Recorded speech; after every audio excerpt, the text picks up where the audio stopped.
وجہ ٹارچر کر کر کے ذہنی مریضہ بنا دیتی ہیں. بہت کم مائیں ہیں ایسی مگر ہیں, صحیح ہے نا.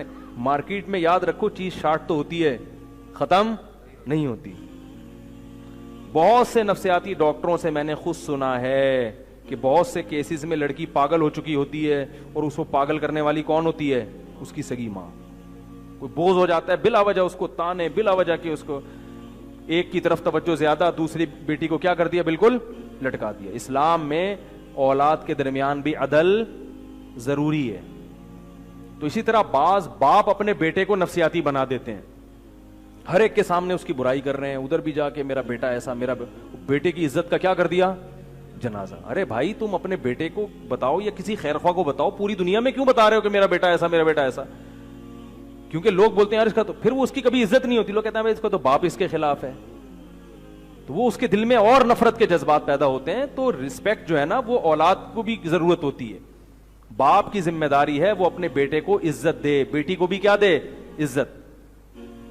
جیسے اولاد کی ذمہ داری ہے نا والدین کو عزت دیں, تو والدین کی بھی ذمہ داری ہے کہ وہ کیا دیں, بیٹے کو عزت دیں. بلا وجہ اس کو ذلیل کرنا لوگوں کے سامنے.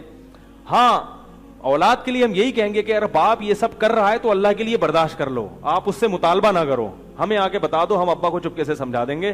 ابا سے لڑو مت, کیونکہ جس نے اپنے باپ کو یا ماں کو برداشت کر لیا اللہ اس کو دنیا میں بھی نوازے گا اور آخرت میں. اور ابا کے سامنے اپنی عزت کو مٹا دو. ابا مجمع میں تھپڑ بھی مار دیں, بول دیں ابا ہیں, ابا کا رائٹ ہے.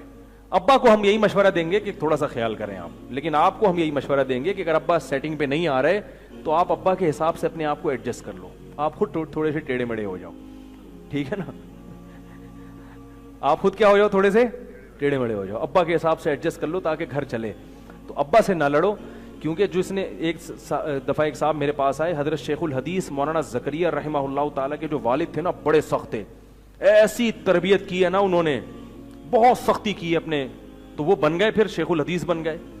وہ یعنی سختی اثر کر گئی, منفی جذبات پیدا نہیں ہوئے.